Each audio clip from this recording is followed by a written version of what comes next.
Yo soy de Desamparados. Crecí en el barrio Vislaverde, entrando a Desamparados básicamente. Ahí me crié y ahí viví hasta un poco más grande, que ya después me pasé a San Antonio de Desamparados todavía y ya después me fui de Desamparados cuando compré casa. Pero crecí y viví ahí muchos años de mi vida en Desamparados. Yo soy periodista de profesión y también productor audiovisual, eso fue lo que estudié en la universidad. Y también hace poquito estudié un técnico en desarrollo de software, entonces también tengo como ese lado recientemente. Empezó con una conversación entre unos amigos y yo, en la cual decíamos que no había una plataforma ni nadie que explicara los temas más relevantes del país en un formato que la gente quisiera escuchar y quisiera sentarse a consumir. En ese momento nosotros veíamos mucho todos estos night shows como Last Week Tonight con John Oliver, Trevor Noah. En ese momento también creo que estaba empezando la versión latinoamericana que trató de hacer HBO con Chumel Torres. Y dijimos, no hay nada así en el país, ya la gente está dejando de ver los noticieros, esos noticieros de saco y corbata y no tomo ninguna posición y presento información A, información B y yo me quedo fuera ¿verdad? De todo este análisis. Ya la gente no los está viendo e intentamos tropicalizar, le llamamos nosotros, ese tipo de formatos. Entonces dijimos, hey, mandémonos al agua. Yo salí en tele de muy chiquitillo, entonces nunca le tuve temor a las cámaras y yo les dije, yo me mando a presentarlo y hacerlo. Formamos un equipito, un agente de producción audiovisual, amigos míos, nos ayudó y, y así fue. Fue en una conversación en donde dijimos, hace falta algo que le hable también a personas relativamente jóvenes y que agarre información que es aburrida, que es difícil de entender a veces y la transforme en un formato que es más sencillo, más consumible, que lo endulce, digamos, ese tipo de temas. Y así fue como nació. La Hora Tica es una plataforma de periodismo independiente que explica los temas más relevantes de Costa Rica y a veces del mundo, pero casi siempre son solo de Costa Rica, en una forma que podamos entender más fácilmente. Así la describiría yo. La Hora Tica tiene dos etapas. La primera es a mediados del 2017, que es cuando nace La Hora Tica. Ahí está ese equipo de trabajo. Personas que, si me pongo a mencionarlas ahorita, duraría un poquito porque son varias personas, pero ellos y ellas saben quiénes son. Y esa etapa de La Hora Tica se mantiene como hasta mediados del 2019, más o menos. Ahí hacemos una pausa por una oferta laboral que a mí me entra en ese momento, yo decido tomarla y es incompatible con hacer La Hora Tica, entonces decidimos ponerle un fin a ese proyecto en ese momento. Y a finales de 2022 retomo yo La Hora Tica, ya ahora sí sin el equipo, ya ellos están en sus cosas, con sus proyectos, haciendo otros proyectos también y trabajando en lo suyo, entonces yo decido retomar yo La Hora Tica. Y del 2022 como hasta el 2000, finales de 2025, tal vez mediados del 2025, soy solo yo, haciendo mucho todo de La Hora Tica. Y ahorita tenemos a una persona que logramos contratar como, yo no sé si es un cuarto de tiempo porque la contratamos como por servicios y es para que nos edite el podcast. Entonces esta persona, que es una gran amiga mía también, me hace precio de amiga y logramos poder, digamos, concretar con ella que nos edite el podcast. Entonces ahorita somos dos, pero el 90% del trabajo lo hago yo. Sí, la Hora Tica tiene varios productos. El primero y el más constante es el podcast semanal en el que explicamos las noticias más importantes de esa semana en una cápsula de 15 a 30 minutos, ¿verdad? Yo trato de mantenerlo en ese rango de tiempo. Eso es un producto. Adicional a eso tenemos los videos que sacamos, los clips que sacamos en redes sociales, Instagram, Facebook, TikTok y YouTube Shorts. Ahí, digamos, también hablamos de noticias, pero muy rápido porque el formato necesita que sea muy rápido. Y también tenemos entrevistas de fondo. que hacemos de vez en cuando, no son semanales, no tienen una periodicidad fija, pero también tenemos entrevistas de fondo. Entonces son como los tipos de contenido que tenemos en La Horatica. Yo la tendría que describir por plataforma, definitivamente, no la puedo meter toda en un mismo saco. En Facebook y en TikTok son audiencias como que están divididas entre personas que apoyan lo que hacemos y que son críticas de la administración, digamos, Chávez Robles y ahora de la presidenta Fernández. Mita y mita tal vez podría ser un poco. Hay mucho bot y mucho troll también en esas plataformas, en TikTok y Facebook.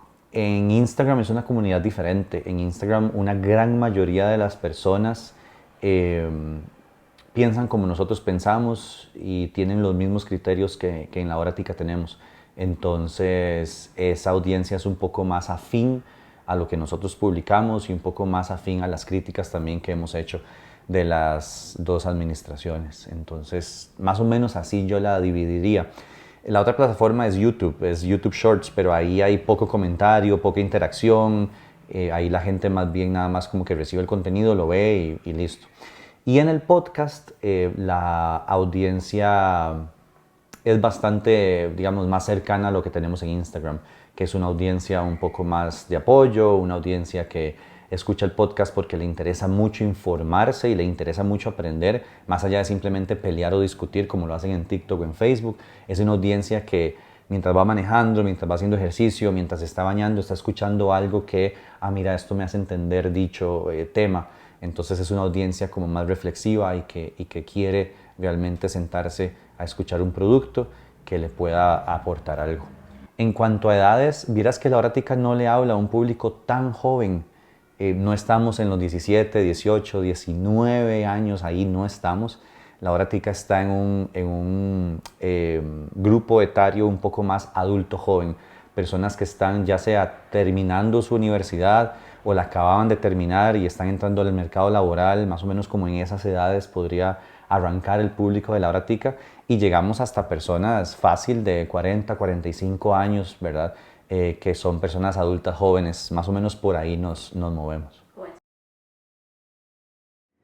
El principal reto es el financiamiento, definitivamente.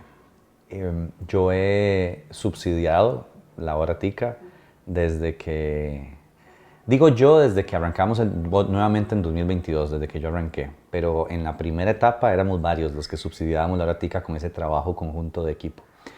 Pero de 2022 yo he sido el que he subsidiado La Horatica. ¿Y por qué digo subsidiado? Porque hay un trabajo que yo he hecho que no ha sido remunerado, claramente, ¿verdad? Entonces a eso me refiero yo con subsidio. Cuando yo editaba todos los podcasts, yo sigo editando todos los videos, yo sigo sacando las entrevistas de fondo, yo soy quien va y graba y pongo mi dispositivo y yo soy el que escucho y monitoreo el audio, ¿verdad? Como que yo estoy haciendo todo y yo soy el que edito esas entrevistas de fondo también y saco los clips y todo eso. Entonces hay un subsidio de parte mía. ¿Cómo lo doy? No, yo no doy plata, pero doy trabajo, ¿verdad? Básicamente, y así es como he subsidiado yo La Horatica. Sin embargo, luego de las elecciones, ese es el mayor reto para mí, el financiamiento. ¿Y por qué? Porque hay cierto grado de donde la liga llega estirándose y donde uno ya dice como, ya estoy cansado, ¿verdad? Y ya estoy agotado mentalmente, es difícil seguirle el paso a todas las noticias, ver las comisiones, ver la asamblea, el plenario, las conferencias de prensa, especialmente durante la administración pasada y esta, que son tan violentas, tan agresivas, llenas de insultos. Entonces, estar viendo eso semana a semana es difícil y es una carga emocional y mental. Entonces, generalmente, cuando el trabajo es muy difícil, es muy cansado, por ahí uno tiene una remuneración económica que por lo menos lo hace un poquito más aguantable, un poco más sostenible. Cuando está desbalanceado y el trabajo es muy agotador y la remuneración económica no está, eso es lo que lo hace difícil y eso es ahí donde está el reto, ¿verdad? Sin embargo, después de las elecciones, yo me tomé un espacio de vacaciones, 2 semanas, y regresé y le dije a mi audiencia, vean, para que La Horatica continúe, tiene que compensarse esa balanza, ¿verdad? Tiene que subir un poco más la remuneración económica para que se pague por el trabajo que yo estoy haciendo. Y yo se lo dije así a mi audiencia sin ningún problema. Y mi audiencia sabe los dineros que entran a la hora tica, mi audiencia los conoce porque yo soy muy abierto con eso. Yo no tengo ningún problema. Y yo les dije, vean, estamos recibiendo X cantidad de plata, pero para que la hora tica siga existiendo necesitamos llegar a esta meta. Y yo les planteé una meta, les dije un monto y les dije un tiempo en el que necesitábamos llegar a ese monto. Y la audiencia respondió. Y eso a mí me hace muy feliz. Llegamos al monto. 2 días antes de la fecha que yo había puesto estábamos como a $200 del monto y yo dije, bueno, es suficiente, todo bien para seguir haciéndolo, y una semana más tarde ya alcanzamos la meta total. Entonces la audiencia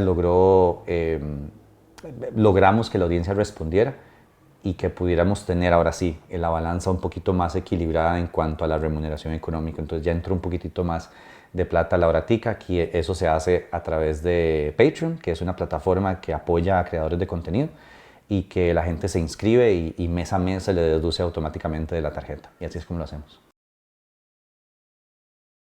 La verdad es que sí, y a mí me pone eso muy feliz. La audiencia respondió y la gente que escucha la hora tica, muchas veces yo vacilaba con personas cercanas, ¿verdad? Más que todo que me doy esa libertad de vacilar, me decían como, mae, qué buen trabajo la hora tica, qué chiva, y yo, ok, súper, finánciela, ¿verdad? O sea, si a usted le gusta el trabajo, si le gusta el producto, fináncielo, es la forma en la que hacemos, lo hacemos con todo. ¿Verdad? Si a mí me gusta una plataforma digital, si a mí me gusta una serie, una película, yo me suscribo y lo financio, y así es como esa gente recibe dinero. Bueno, hagamos lo mismo con el periodismo. Y entonces yo vacilaba con mucha gente cercana que me decía eso y se ponían a pensar y decía, bueno, sí, está bien, lo voy a hacer. Y entonces yo creo que la audiencia entendió eso, que si queremos que un medio independiente subsista, especialmente en épocas tan difíciles para el periodismo, porque no estamos en una época fácil y de eso podemos conversar, especialmente en estos momentos hay que financiarlo y hay que poner el dinero donde ponemos también como las palabras. Entonces, definitivamente la audiencia respondió. La gente, la respuesta de la gente. A veces yo estoy comiendo en una soda y llega alguien y me dice, ¿verdad que usted es el muchacho que sale en redes? Y yo, sí. ¿Y verdad que usted tiene un podcast? Sí. Hey, muchas gracias por su trabajo. Eso, vieras que yo lo escucho y me informo. Y para mí eso es la satisfacción más grande. Es decir, llegar a lograr que la gente entienda temas que son relevantes para su vida. Porque la política nos toca a todos y todas. Salgamos o no salgamos a votar, la política nos toca y las decisiones de los políticos y de las personas en política influyen en nuestra vida directa o indirectamente. Entonces, lograr que la gente diga, pucha, esto me interesa, voy a buscar algo, esta persona me lo está explicando bien, eso para mí es la mayor, definitivamente la mayor satisfacción cuando recibo esos comentarios de la gente, más que todo en persona, ¿verdad? También mandan mensajes, pero cuando es en persona, cuando llega alguien y te dice algo, eso a mí me hace muy feliz y estoy como que entiendo que tiene un propósito lo que estoy haciendo y es lograr que la gente pueda tomar mejores decisiones en democracia y decisiones más informadas. Entonces eso me hace muy feliz. Definitivamente sí. Yo diría que es la información veraz. Yo creo que eso es muy importante.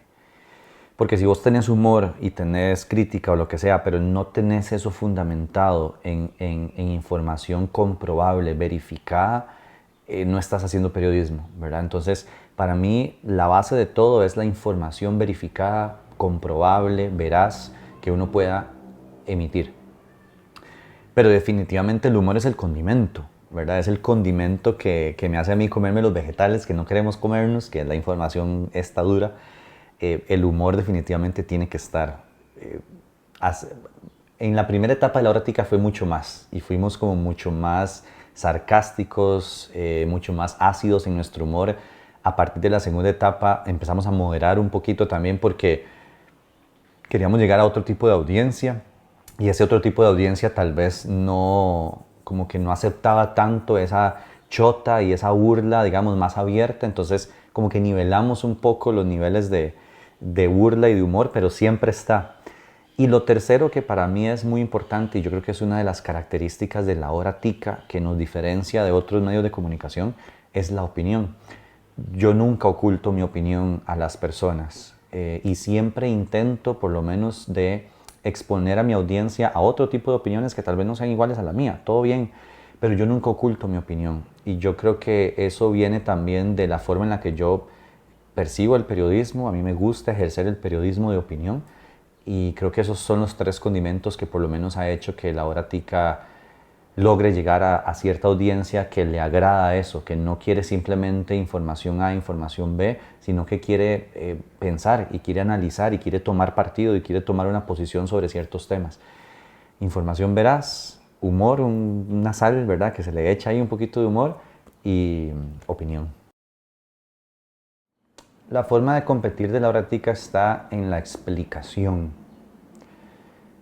Muchas veces cuando yo estoy leyendo, por ejemplo, una nota del Financiero, claramente el Financiero tiene un público y tiene un público muy determinado. Pero cuando yo leo la nota del Financiero, yo digo, una persona que no tiene tal vez cierto nivel de estudios o que sí los tiene, pero pero no los tiene en esta área, no entiende esto y no entiende cómo le puede afectar a su vida. Entonces ahí es donde para mí entra uno de los elementos que hacen competitivo a una plataforma como La Hora Tica, y es explicar, traducir, decirle a la gente, ok, esto que dijo la Sala Constitucional significa esto. Tal vez las palabras no las entendemos muy bien como escriben los magistrados o las magistradas constitucionales. Bueno, esto significa esto. En palabras sencillas, así es como le puede afectar o así es como le puede no afectar en su vida.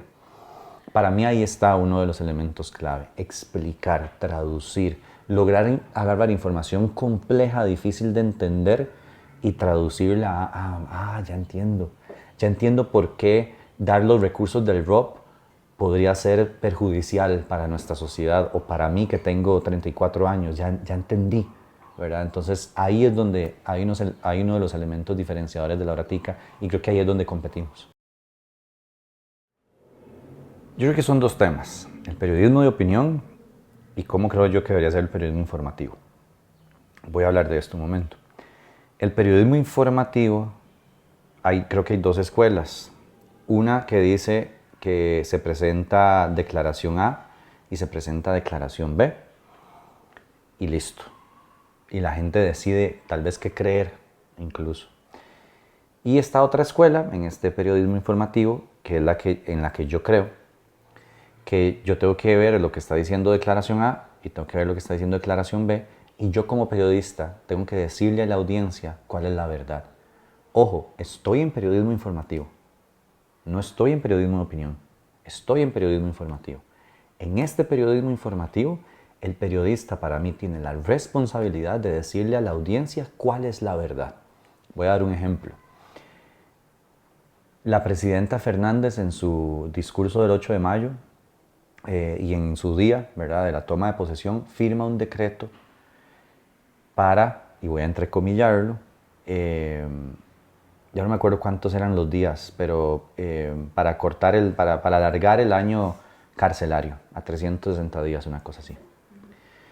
Los medios titularon, Presidenta Fernández firma decreto para alargar el año carcelario a 360 días.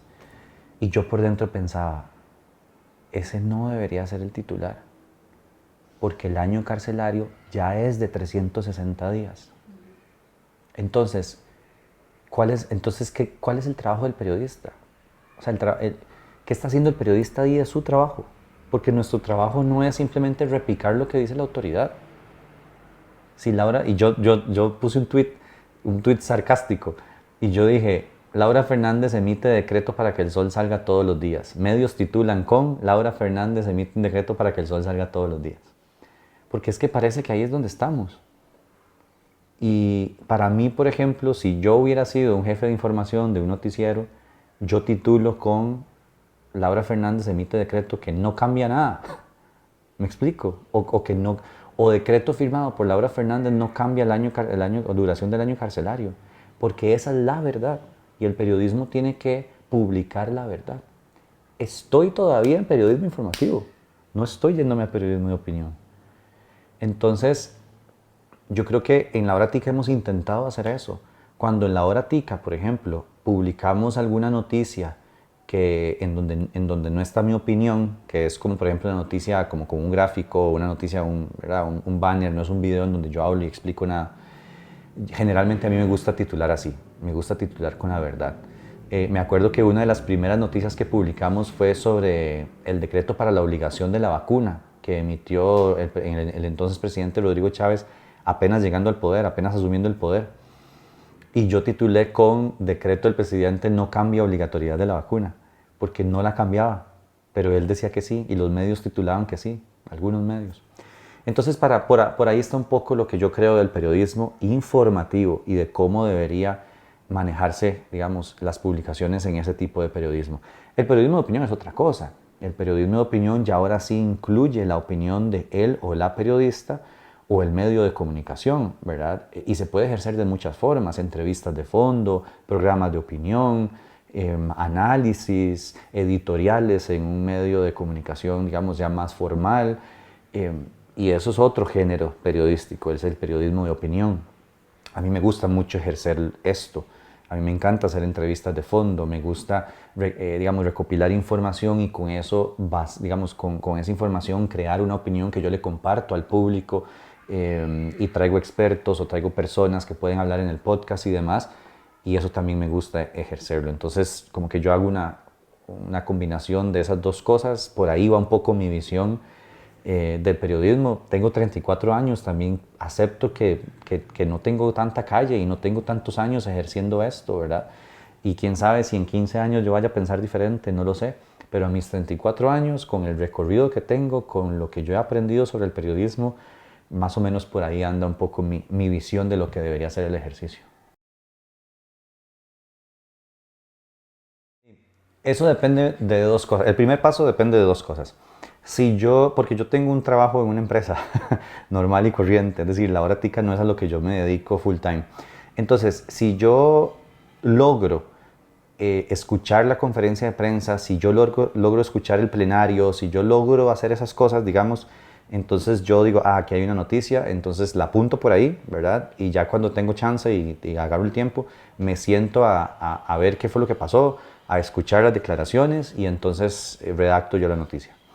Si del todo me lo perdí, o sea, si de fijo yo me lo perdí porque estaba en una reunión, porque estaba haciendo otras cosas de trabajo, no lo pude escuchar, no pude nada, entonces veo lo que el medio tituló, algunos medios, leo, digamos, lo que diferentes medios publicaron sobre el tema y ahora sí me voy otra vez, digamos, a las declaraciones y el medio publicó solo un extracto, a mí siempre me gusta irme como para ver qué más dijo la autoridad. Y entonces ahora sí me siento a redactar la noticia y a explicarla con el lenguaje con el que yo lo hago. Entonces generalmente eso se hace en un documento, un documento donde yo voy escribiendo, digamos, las noticias de esta semana y yo las escribo durante la semana, entre lunes y jueves. Yo voy escribiendo eso, yo voy cerrando guión, todo eso es del podcast. Yo voy cerrando guión ya por ahí de jueves a mediodía y yo grabo los jueves en la noche, porque a mí me gusta que el podcast se publique los viernes en la tarde-noche. Entonces yo grabo los jueves en la tarde-noche, grabo el podcast y grabo también de ese mismo guión. Yo digo, ok, de todas estas notas que tiramos en el podcast, estos 2 o 3 los voy a convertir en video. Entonces escribo otro guión que es un poquito más pequeño, ¿verdad? Para grabar los videos. Entonces todo ese jueves en la noche yo me dedico a grabar y editar. Grabo los videos, grabo el podcast, edito los videos que van a salir durante los siguientes días, 3, 4 videos, y eso me toma todo el jueves en la noche. Yo empiezo como a las 6 de la tarde a grabar y voy terminando, si me distraigo mucho en el teléfono, voy terminando como a las 9:30, 10 de la noche.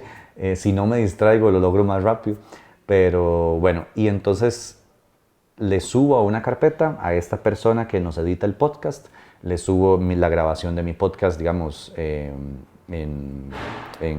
crudo, le subo todos los audios que ella va a tener que meter de entrevistas o lo que sea, y yo le escribo el guión a ella para el podcast, ¿verdad? Algo que se me olvidó y que dejé por fuera fue si para ese podcast yo voy a tener a alguien, digamos, algún experto o algo así. Entonces tengo que coordinar durante la semana, podés tal día, podés no sé qué. Generalmente son llamadas telefónicas, porque como es solo audio para el podcast, generalmente son llamadas telefónicas, yo grabo, entonces me tengo que sentar a ver cuáles tiempos saco, cuál declaración, de esto a esto, porque se lo tengo que anotar a la persona que va a editar. La persona que edita es una chica que no vive en Costa Rica, entonces hay como una diferencia de horario, pero entonces yo se lo subo el jueves en la noche y generalmente ya el viernes tipo mediodía ella me dice, ya le edité el podcast y entonces ya yo, ahora sí, ese día a mí me toca como escucharlo y revisarlo, que no haya ningún error o algo así. A veces se me han ido algunas cosas, y entonces ya yo lo subo. Y básicamente por ahí anda cada semana de la horática. El tema de los insultos yo lo manejo con mi psicóloga. No, sí voy a donde la psicóloga y me gusta mucho y me ayuda, pero miras que no me afectan tanto. Los insultos en redes sociales no me afectan mucho. Cuando insultan así como pelón, hijo de tal, o este mae, ¿verdad? Comunista, que ahora es el insulto de moda, a mí eso no me importa. Eh, me triggerea un poco cuando mienten, ¿verdad? Cuando es como, no, esto no fue así, esto pasó de tal forma. Porque a mí me gusta mucho explicar y entonces yo me siento como con mucha impotencia porque en un mensaje usted no puede explicar y en un comentario para responderle a alguien usted no puede explicar tanto. Entonces eso sí me genera hay un poquito de malestar, pero lo dejo ir y ya. No veo tanto comentario en Facebook y TikTok porque yo sé que son plataformas un poco más violentas y groseras, entonces no me meto a ver tanto comentario en esas dos redes sociales. Definitivamente exponerse, ¿verdad? Sí tiene cierto precio en el que podría pasar. Y aquí entramos al momento de periodismo que está viviendo el país.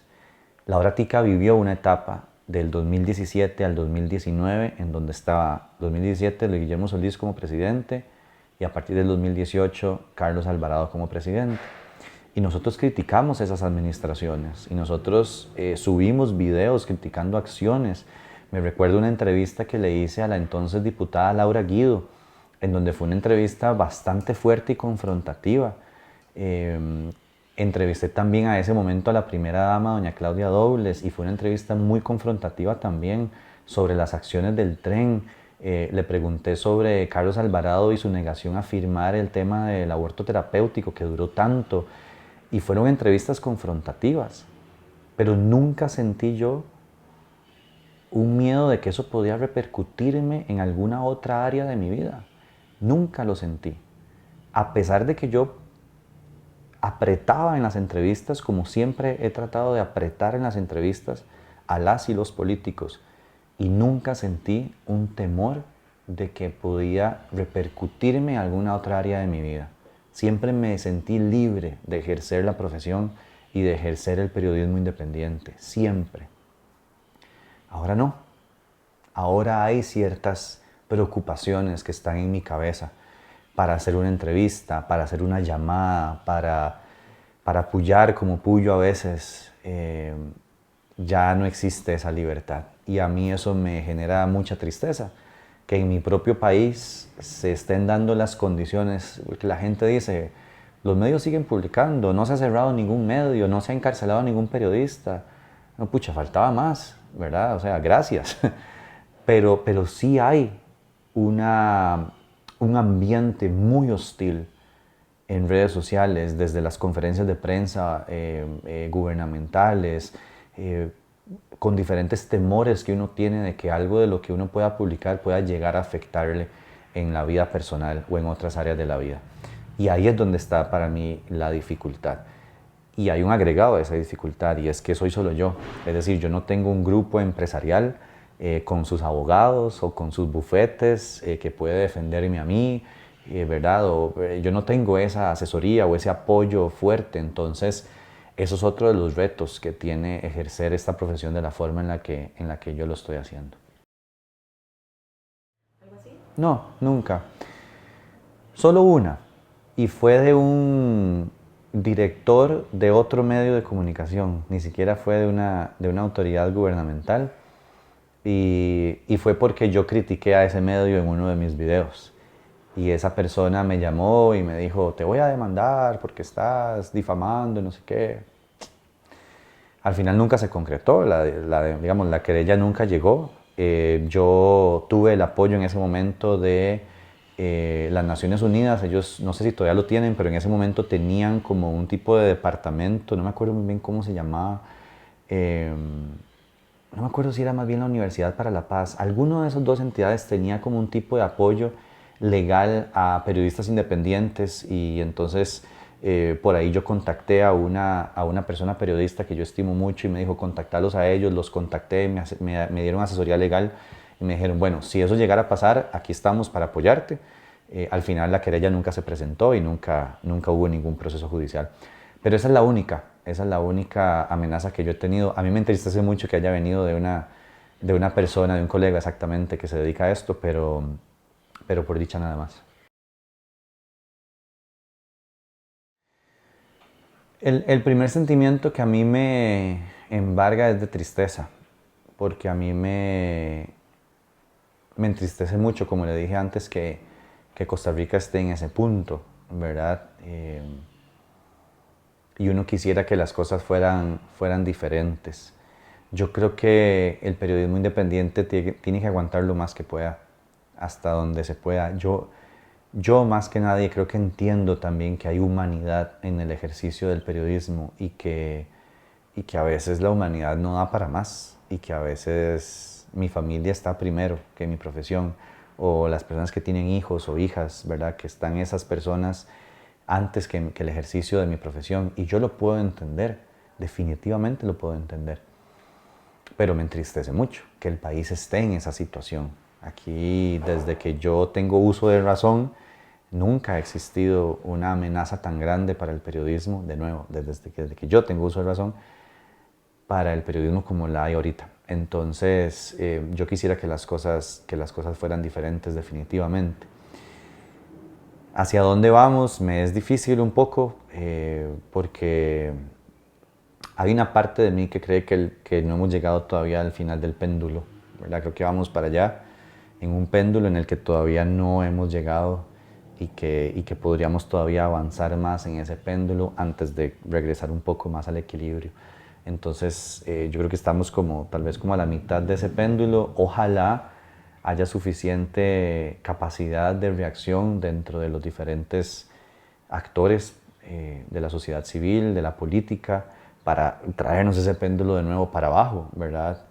Eso va a tener que ver mucho con las siguientes elecciones, con cómo se pueden organizar, creo yo, los diferentes partidos políticos y qué opciones le presenten también al electorado.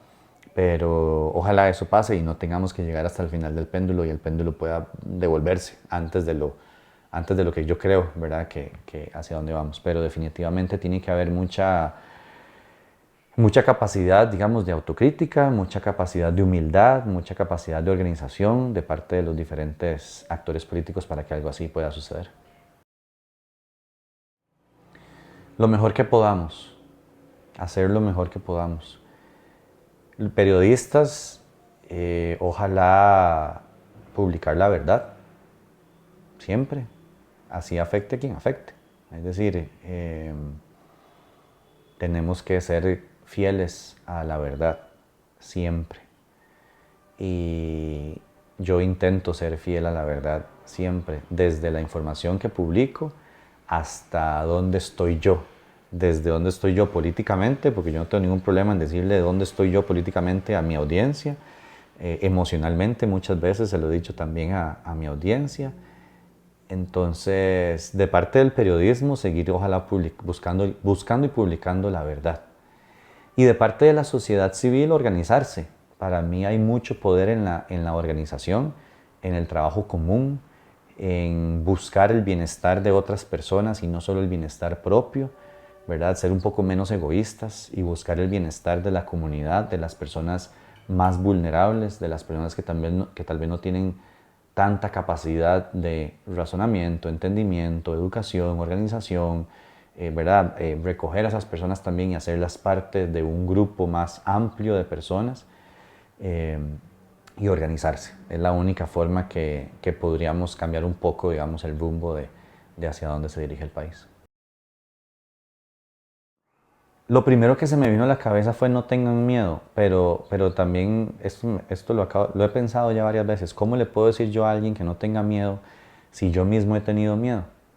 Entonces yo creo que el consejo sería, trate de no tener miedo, pero si lo tiene, trate de atravesar ese miedo, ¿verdad? Y trate de empujar usted hacia adelante a pesar de ese miedo, porque somos seres humanos y podemos tener miedo, y yo he tenido miedo, pero tratar de empujar y tratar de seguir adelante a través de ese miedo. Y siempre buscar la verdad, siempre buscar el ejercicio de un periodismo ético, de un periodismo responsable, de un periodismo que se basa en la documentación, en los oficios, en los informes, en los procesos de SICOP, en todo lo que usted pueda documentar su información y poder comprobarla ante su audiencia.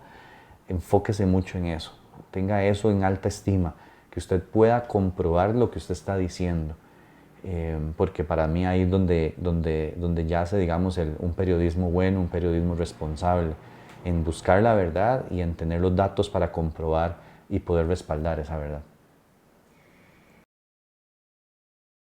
Vivencia la horatica. Sí, digamos, para bien, porque me voy a enfocar en lo bueno, es una invitación que me hizo la Embajada de Alemania a participar en un congreso internacional que ellos hacen de periodistas y de periodismo y de comunicación.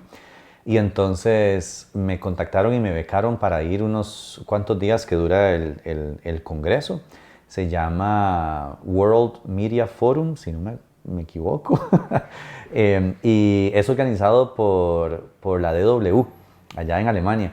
Y eso fue muy bonito, eso fue una experiencia muy chiva. Yo lo sentí como un reconocimiento al trabajo también,